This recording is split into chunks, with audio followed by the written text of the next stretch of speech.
Bueno, bienvenidas a la continuación de esta segunda parte ya del libro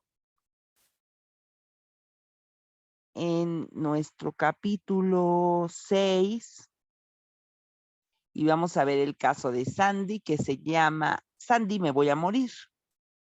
No, Sandy no. Lorena, me voy a volver loca. Bueno, muchas personas cargamos con el miedo a que nos pase algo horrible en el futuro. Este miedo se suele manifestar en nuestra queja nuclear. Lorena tenía 19 años y sufría ansiedad y ataques de pánico en situaciones de trato social. Decía que cuando estaba con amigos tenía sensaciones de estar atrapada y de no ser capaz de salir. Había empezado a notar esta ansiedad 3 años antes y hacia la misma época había empezado a sufrir una infección de vejiga que no se le curaba. Recordaba que había consultado a diversos médicos sin que nada de lo que le recetaran le aliviara los síntomas. Lorena contó que lo más terrible de padecer aquella infección de vejiga, su peor miedo, había sido que nadie podría ayudarla y que la infección no se le curaría nunca. La infección de vejiga se le acabó curando, pero a ellas le seguía dominando la ansiedad. Nuestra conversación transcurrió así. Mark, ¿y si la infección de vejiga no se te curara nunca, Lorena? Tendría dolor, estaría deprimida, estaría siempre de médico en médico, estaría restringida, no sería feliz, no tendría éxito, tendría ansiedad constante, sería una fracasada. ¿No te llaman la atención algunas palabras del lenguaje nuclear de Lorena? ¿Qué te parecen las palabras restringida y fracasada? Advertirás que estas palabras quieren llevarnos hacia una dirección nueva, más allá de la cuestión de la infección de la vejiga. Vamos a dejar en suspenso de momento las ideas que podamos tener acerca de Lorena y su infección, y nos dejaremos guiar por la energía de sus palabras. Lorena se estaba aproximando a su lenguaje nuclear, pero todavía no había llegado del todo. Para ayudarla a que profundizara más todavía, le pedí que describiera lo peor que le podía pasar a otra persona. Cuando estamos intentando articular nuestro miedo peor y nos quedamos bloqueados, suele ser útil dar marcha atrás un poco e imaginarnos lo peor que le puede pasar a una persona distinta de nosotros. Veamos lo que surgió en el caso de Lorena. Mark, ¿qué es lo peor que le podría pasar a una persona, a otra persona, no a ti? Lorena, que no tenga éxito, que no sea feliz, que no sea capaz de hacer las cosas que quiere hacer, que se vuelva loca, que se vuelva una especie de ermitaña, que acabe ingresada en un psiquiátrico y termine por suicidarse. ¿Verdad que estas palabras tienen enjundia? Volverse loca, acabar ingresada en un psiquiátrico, suicidarse. Ahora vamos a combinarlo todo para ver qué sacamos en limpio. Tenemos a una persona fracasada que está restringida, que se vuelve loca y acaba ingresada en un psiquiátrico, donde termina por suicidarse. Quizá te estés preguntando de dónde salen todos estos datos. Vamos a descubrirlo. Cuando Lorena fue retirando las capas que estaban detrás de su queja nuclear, dejó al descubierto su miedo más profundo y se lanzó de lleno a su fase nuclear. En el capítulo 8 estudiaremos más a fondo lo que es la fase nuclear. La frase nuclear. Frases nucleares de Lorena. Seré una fracasada, me volveré loca y acabaré en un psiquiátrico y terminaré por suicidarme. Durante el proceso de seguir el mapa del lenguaje nuclear, Lorena desveló también un trauma crucial de su historia familiar. Vamos a abrir el álbum familiar de Lorena, dejándonos guiar por las palabras con que expresó el peor de sus miedos. Las palabras que reflejan el miedo peor se pueden convertir en una pregunta sobre la historia familiar, que nos llevará hasta la etapa siguiente de nuestro mapa del lenguaje nuclear. Yo las llamo preguntas puente. Preguntas puente de Lorena. ¿Hubo en la familia alguien a quien se considerara un fracasado que acabó en un psiquiátrico y que se suicidó? Diana. El abuelo de Lorena, el padre de su madre, era despreciado. ¿Diana? Sí, dice así. Diana, el abuelo de Lorena, el padre de su madre, era despreciado y se le consideraba el fracasado de la familia.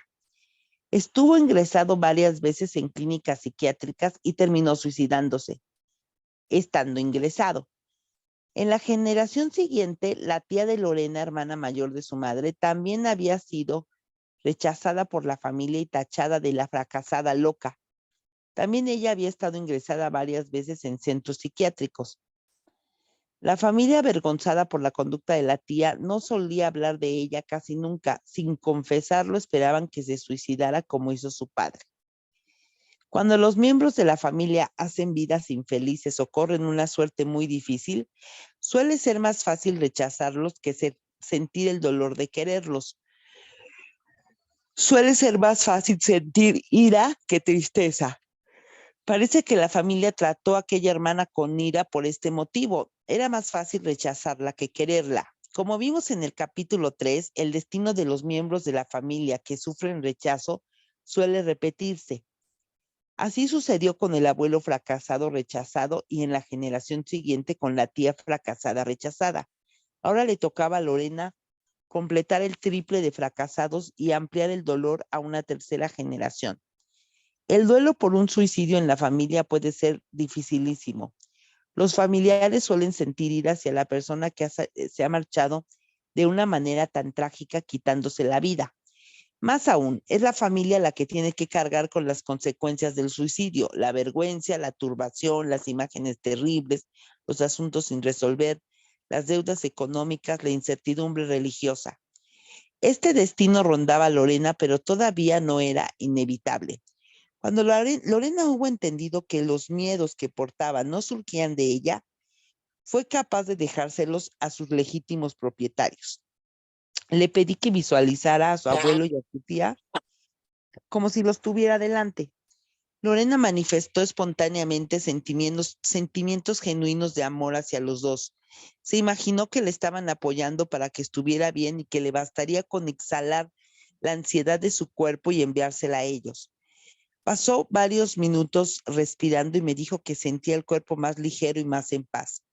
Les pidió a ambos su bendición para poder vivir feliz a pesar de que ellos no lo habían sido. Vio que no servía para nada que ella aportara la ansiedad de ellos y que esto no tenía más efecto que acarrear más dolor a la familia. Les prometió a ambos que no seguiría aportando esta ansiedad y se imaginó que en una situación futura de ansiedad podría devolverles a ellos esa ansiedad con un soplo. Al cabo de una sesión, Lorena quedó libre del pánico que le estaba consumiendo. Cuando me preguntan por las consecuencias sobre mi práctica clínica de las últimas investigaciones sobre la neuroplasticidad, suelo acordarme de Lorena, su capacidad de pasar de un estado de ansiedad dominante a otro estado en el que tenía más paz y equilibrio. Ilustraba de manera gráfica lo bien que se puede asociar la historia familiar personal a la conciencia presente. Cuando hemos establecido las conexiones claves y practicamos el centrarnos en nuestras imágenes y experiencias curadoras, estamos sentando las bases de nuevas vías neuronales. De este modo, la curación puede tener una eficacia sorprendente. El lenguaje nuclear como brújula. Algunas veces el lenguaje nuclear de nuestra queja nuclear es tan persuasivo que nos obliga a buscar respuestas en el cementerio familiar. Pero suele suceder que no podamos acceder fácilmente a la historia familiar que buscamos. Es una información que ha quedado oculta por la vergüenza, apartada por el dolor o protegida en forma de secreto familiar y no son cosas de las que se suele hablar durante las comidas. A veces conocemos la historia traumática que está detrás de nuestro problema, pero no siempre establecemos su relación con nuestras experiencias actuales. El lenguaje nuclear de nuestra queja nuclear puede servirnos de brújula que nos guía a través de las generaciones de angustia familiar no explicada. Puede llevarnos hasta un hecho traumático que espera que lo recordemos y lo exploremos para que le demos el descanso definitivo.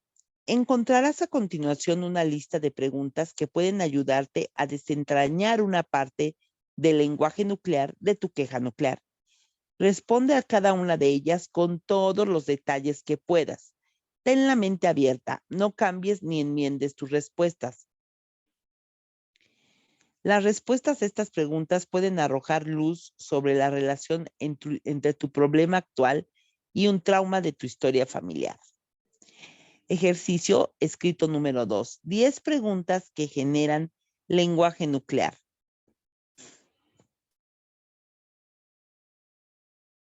Ahí van las preguntas.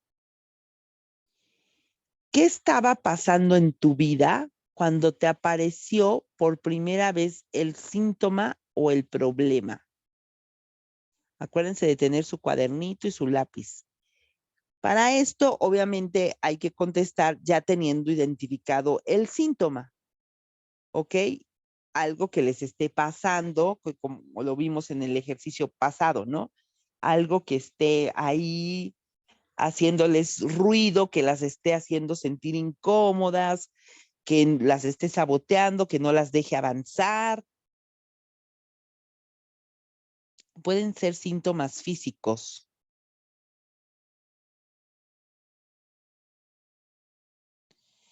Entonces, ¿qué estaba pasando en tu vida cuando te apareció por primera vez el síntoma o el problema?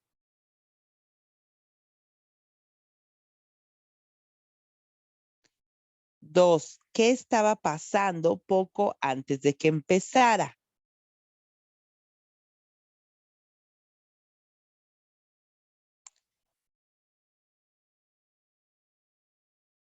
Tres, ¿qué edad tenías cuando hizo su primera aparición el síntoma o el problema?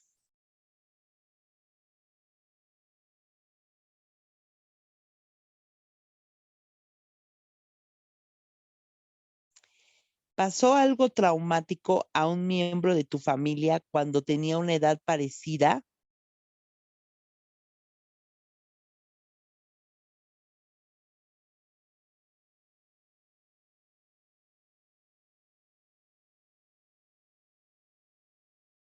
¿Qué sucede exactamente en el problema?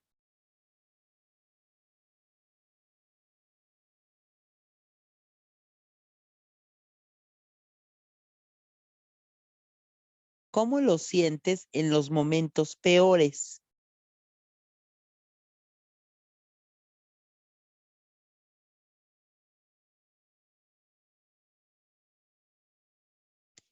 ¿Qué pasa justo antes de que te sientas así o de que tengas el síntoma?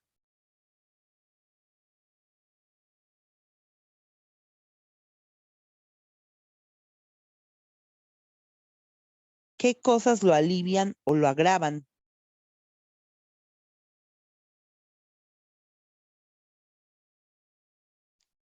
¿Qué cosas te impiden hacer, qué cosas te impide hacer ese problema o ese síntoma? ¿Qué te obliga a hacer?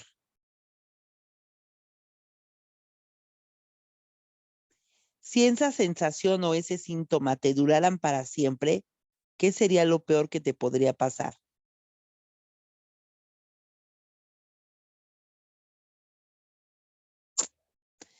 No inventen, sí salen cosas a flote. ¿Quién ya detectó algo?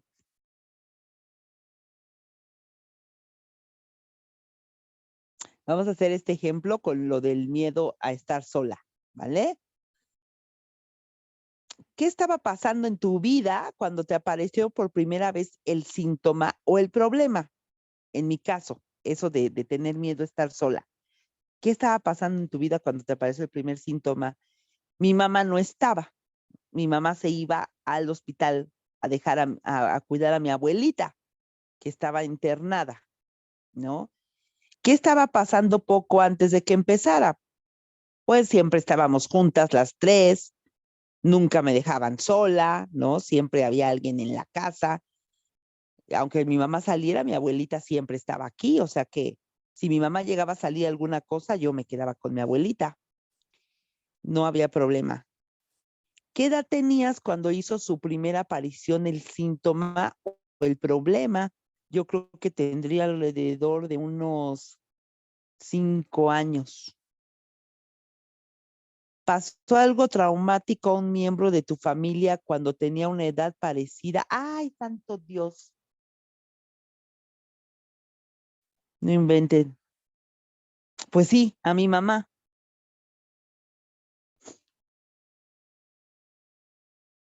Sí, a mi mamá, acuérdense que el tomaban y y dejaban mucho tiempo y a mi hermana a mi mamá y a mi hermana, a mi mamá y a mi tía sin comer. O sea, yo creo que les pasó a las dos, tanto a mi tía como a mi mamá.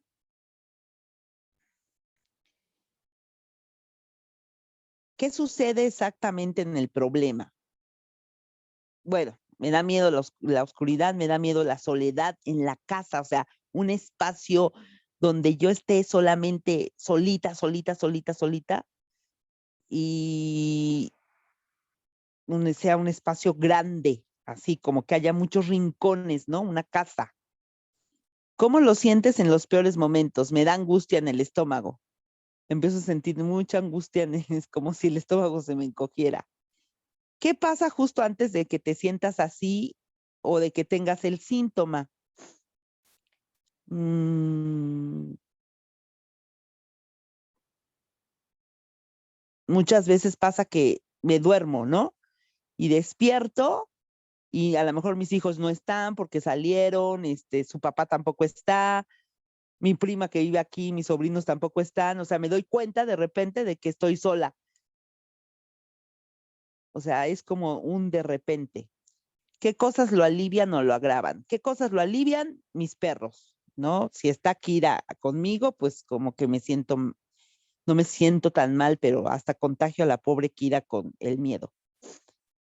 ¿Qué cosas te impide hacer ese problema o ese síntoma?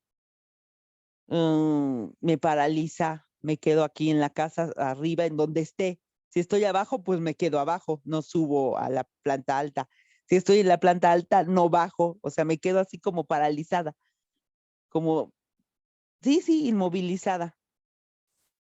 Si esa sensación o ese síntoma te duraran para siempre, ¿qué sería lo peor que te puede pasar? Me moriría de miedo. ¿Ya vieron? Así lo deben de hacer más o menos. Ahora lee lo que has escrito. Bueno, tienen que repetir lo que yo dije ahorita, cada quien en su caso. Y dice, he aquí algunos temas que he observado que se repiten en las familias. Vamos a leerlo. Pero en el chat si identificaron algo ustedes. Si tienen identificado el síntoma y si ahorita pudieron hacer el ejercicio así como yo. Ahora, mucho ojo, chicas, ¿eh? Porque, por ejemplo, aquí yo lo enfoco a que en la pregunta 4 donde dice, ¿pasó algo traumático a un miembro de tu familia cuando tenía una edad parecida? Sí, yo lo enfoco mucho a lo que pasaba con mi mamá alrededor de los 5 años y que en ese momento fue dada en adopción.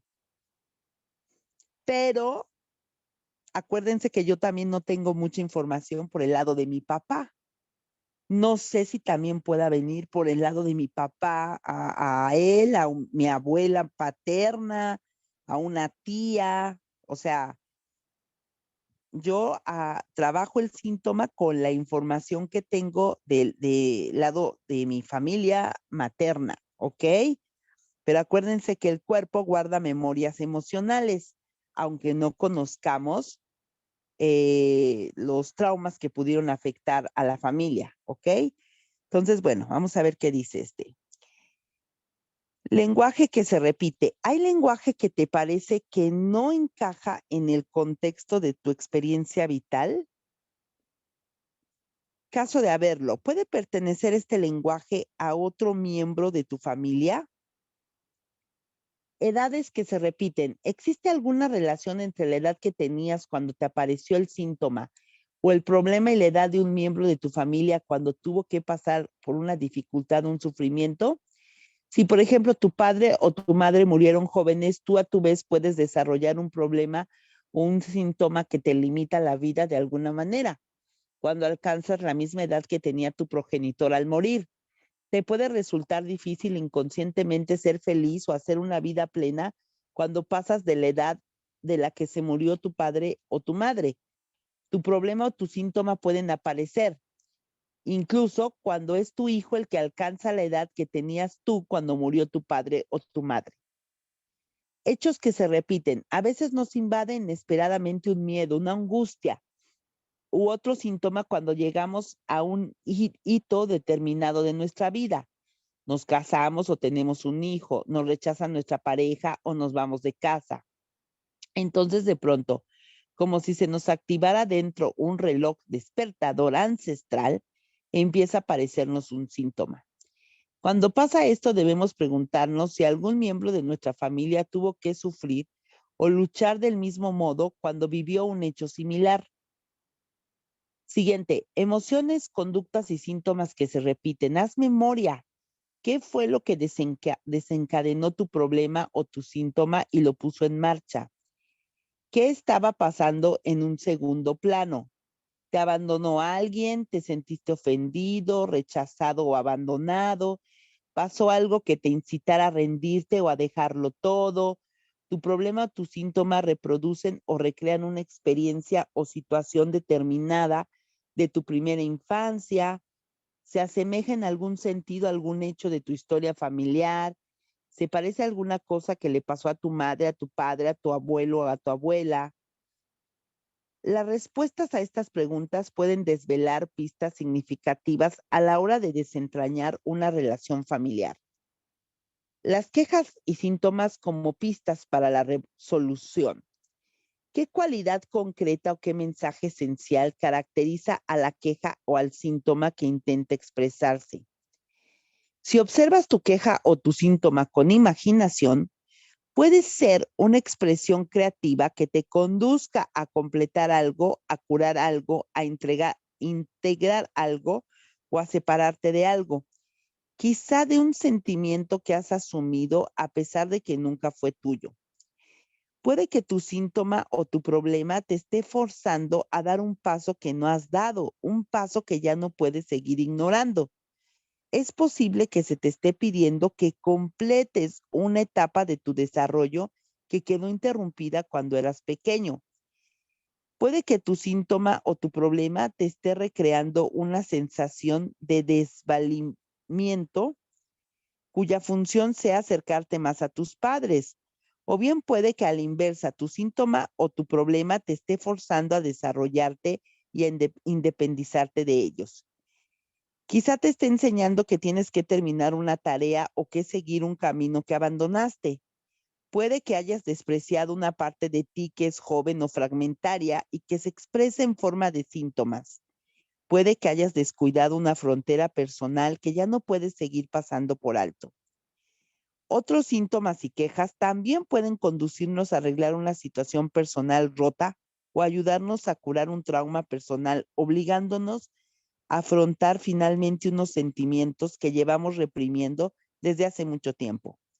No solo pueden servirnos para que entendamos mejor un trauma familiar que no ha llegado a resolverse del todo, sino que pueden hacernos entender mejor un sentimiento de culpabilidad personal que podamos, que portamos, y hasta pueden iluminarnos el camino que conduce a la reconciliación. Nuestras quejas, nuestros síntomas y nuestros problemas pueden hacer de señales indicadoras que nos guían hacia algo que está por resolver. Pueden ayudarnos a sacar a la luz algo que no podemos ver o conectarnos con algo o con alguien que hemos rechazado nosotros mismos o que ha rechazado nuestra familia. Cuando nos detenemos a explorarlos, puede salir a la superficie lo que está por resolver, aportando una dimensión nueva a nuestro proceso de curación. Podemos salir de este proceso sintiéndonos más íntegros y más completos. Bien, ¿cómo se sienten hasta aquí? Porque con esto terminamos capítulo. Y ya después sigue capítulo 7, los descriptores nucleares. donde vamos a hablar ya sobre los sentimientos que albergamos hacia nuestros padres. Y vienen varios ejercicios aquí, ¿vale? Entonces es importante que traigan mañana bien el cuaderno y el lápiz para que estén anotando, porque sí son varios los ejercicios. Vamos a tener que describir a mamá, a papá, a la pareja.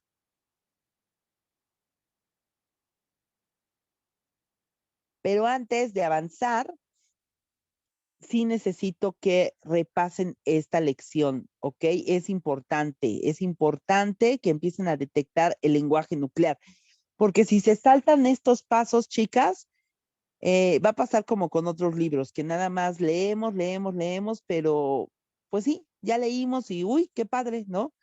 Pero no desentrañamos o no hacemos lo que el libro nos está diciendo. Y este libro es un libro de mucha acción, ¿ok? De empezar a tomar esa conciencia de nuestras palabras, de si estamos manifestando algún síntoma y pudiera estar relacionado con algo que esté por ahí, con alguna historia. Entonces, es importante que respondan las 10 preguntas que hicimos, así como les puse yo con el ejemplo de mi mamá, bueno, de mi miedo a estar sola, eh, que las respondan, ¿vale? Con algo que esté pasando en su vida, para que sigamos avanzando, ¿ok? Y una vez que las respondan, hay que hacer el análisis que pide también aquí el autor, con estos cuatro puntos. Desentrañar el lenguaje que se repite en ese síntoma, en las respuestas a esas preguntas, edades que puede haber en la familia, como ahorita yo me di cuenta de golpe y porrazo, esa parte de los 5 años que apareció más o menos ese síntoma, que tiene que ver con cuando dieron en adopción a mi mamá y todo lo que ella estaba viviendo en ese contexto. Ahora, si yo me fuera más atrás, que obviamente no lo voy a poder saber porque es pues complicado, ¿qué pasaría con mi abuelita, o la mamá de mi mamá, a la edad también de 5 años? ¿Cómo estaría su vida o qué cosas estaría viviendo también mi abuelita? Porque a lo mejor viene desde ahí, como el caso ahorita que vimos de Lorena, ¿no? El abuelo que estuvo en el psiquiátrico y su tía. Entonces, bueno, si ustedes tienen oportunidad de detectar algún patrón, alguna edad que sí tiene, a los 18 pasó esto, sí, a los tantos pasó esto, esos datos son importantes. Hechos que se repiten es la tercera, ¿no? Eh, Cuando nos casamos, cuando nos convertimos en madre, cuando nos rechaza una pareja, no sé, a lo mejor nuestros papás se divorciaron y se volvieron a casar. Entonces, algunos de estos hechos, ¡pum!, como dicen, activan ese reloj despertador ancestral y empieza a aparecernos el síntoma. Entonces, ahí es cuando debemos preguntarnos si algún miembro de la familia tuvo que sufrir o luchar del mismo modo cuando vivió un hecho similar. Ah, sí, la abuela cuando se casó, ¿no? Dicen que cuentan que tal cosa, ¿no? O mi papá cuando se casó, justamente perdió el trabajo. O sea, cositas así, o sea, que se puedan estar repitiendo. Y por último, emociones, conductas y síntomas que se repiten. Haz memoria.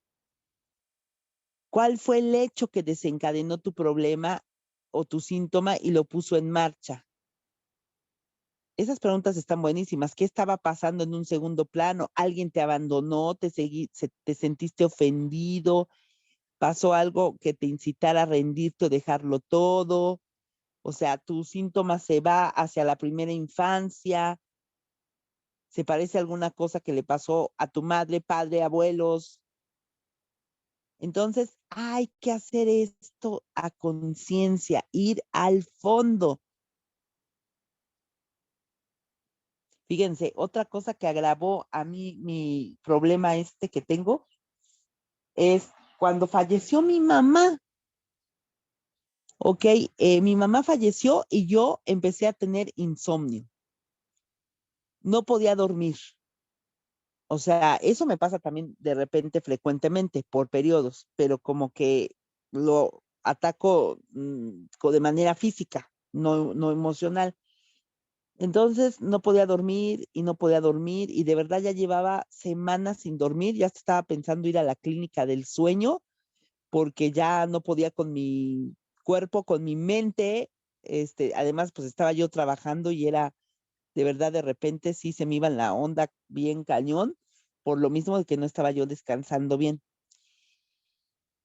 Pero además del insomnio, me empezaron a entrar crisis de ansiedad. Yo viajaba mucho en avión. Entonces, me empezaron a entrar como crisis de ansiedad así de sentirme de repente, o sea, me acuerdo que bien que veníamos de un viaje, creo de Tijuana, no me acuerdo qué, y venía yo platicando con mi jefe, venía sentado junto a mí y les juro que de repente empecé a sentir una ansiedad, o sea, de querer bajarme del avión. O sea, miren, gracias a Dios, a mí me ha ayudado muchísimo la meditación, el mindfulness, que ya llevo años practicándolo, que estudié psicología, o sea, para poder yo autocontrolarme. Ok, entonces yo empecé a sentir esa ansiedad y dije, no puede ser, el avión está en pleno vuelo, para colmo, estaba yo en el asiento de ventanilla, desde ahí ya no me gusta sentarme en ventanilla porque me da como más claustrofobia, ¿no? Salir, moverme. Entonces dije, no, a ver, respira. Y me acuerdo bien que dejé de escuchar lo que mi jefe me estaba contando porque ya estaba entrando en ese ataque de pánico y dije, no, empieza a respirar, empecé a respirar porque dije, a ver, no me puedo salir del avión, no hay manera de que me salga del avión. Si yo me pongo histérica, me puede dar hasta un paro respiratorio, ¿no? Yo ya me estaba, les digo, ya me estaba yendo como un hilo de media. Entonces dije, no, a ver, tranquila, respira, distráete, o sea, con tu respiración, concéntrate en eso y así, o sea, me fui calmando mi crisis de ansiedad, pero me desconecté, o sea, mi jefe seguía hablando y todo, pero yo ya no estaba escuchando nada, yo nada más estaba concentrada en detener, o sea, la crisis, ¿no? Entonces, esa situación me fue pasando varias veces a raíz de que falleció mi mamá. Y si empiezo a desmenuzar todo esto que están poniendo aquí, seguramente voy a encontrar datos importantes que van relacionados con este miedo a estar solo y que se acrecentaron también, esta situación, este síntoma se acrecentó a raíz también de que fallece mi mamá. Entonces, así tienen que hacer más o menos el ejercicio, bellas, ¿ok? O sea, leer otra vez, que espero que ya tengan el libro, ¿verdad? Eh, las preguntas, responderlas, darse un lugarcito tranquilo hoy durante el día, responderlas en relación con algún síntoma que ustedes estén practicando o que estén sintiendo, ¿vale? Y este, me platican ahí en el grupo. Y para mañana sí o sí, tráiganse su papel y su lápiz porque vamos a ir haciendo, les digo, estos ejercicios eh, de escribir a tu madre, ¿ok? Vamos a dedicarle unos minutos a que la describas para que vayas pensando, ¿ok? Em, te voy a leer unas preguntas que vienen aquí con respecto a que te van a ayudar con la descripción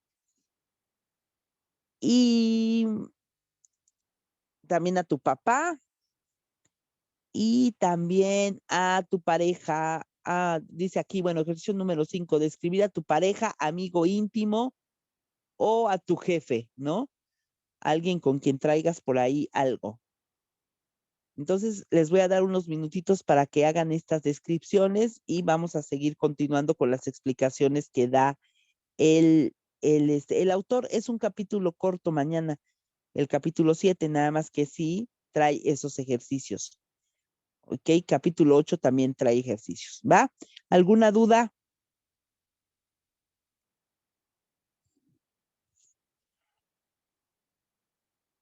Ninguna, todo clarito.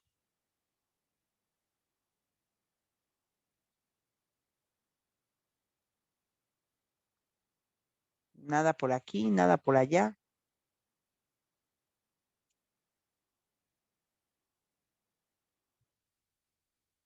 Bueno,